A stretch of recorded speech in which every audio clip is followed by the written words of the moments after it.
வாங்க இப்போது நான் பன்னீர் தோசை ரெசிபி ட்ரை பண்ணேன், நல்லா இருந்தது. இது எப்படி பண்ணலாம் பார்க்கலாம் வாங்க.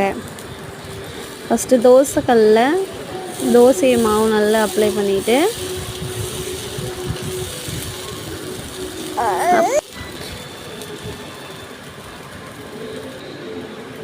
அப்புறம் வெங்காயம் நறுக்கி வச்சு லைட்டாக தூவி விட்டுக்கலாம்.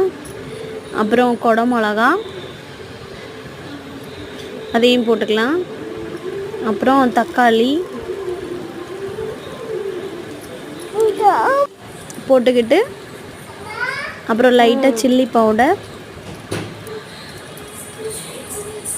தூவிக்கிட்டு ஃபுல்லாக அந்த இதில் படுற மாதிரி நல்லா எல்லாம் தூவி விட்டுக்கலாம். அப்புறம் கொஞ்சம் மட்டன் மசாலா லைட்டாக அந்த ரெசிபிக்கு கரம் மசாலா மாதிரி இது போட்டால் இதுவும் நல்லா இருந்துச்சு.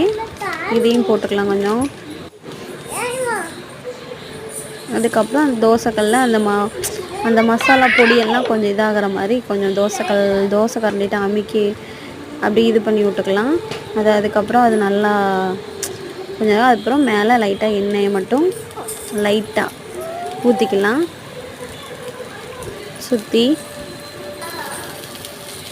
அப்புறம் கொனையும் கழித்து அதுக்கப்புறம் பன்னீர் துருவி வச்சுருந்தேன், அதையும் நான் சேர்த்துக்கிட்டேன். ஒரு 4 கியூப்ஸ் துருவி வச்சு தோசை கூட அப்படியே சேர்த்துக்கலாம்.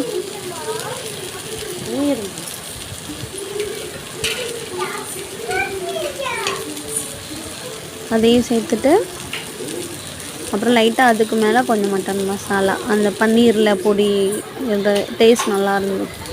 அதை அப்படி போட்டுட்டு அப்புறம் கொஞ்சம் நேரம் அப்படியே சிம்லேயே வச்சு ஒரு 5 நிமிஷம் வச்சுட்டு அப்புறம் அதை அப்படியே திருப்பி போடாமல் அப்படியே மடித்து வச்சு ஒரு 2 மினிட்ஸ் வச்சுக்கலாம். இந்த சைடு ஒரு 1 மினிட், இந்த சைடு ஒரு 1 மினிட் வச்சுட்டு சிம்மில் வச்சுக்கோங்க. அடுப்பில் வச்சு பண்ணால் பன்னீர் தோசை ரெடி. செம்ம டேஸ்ட்டாக இருக்கும்.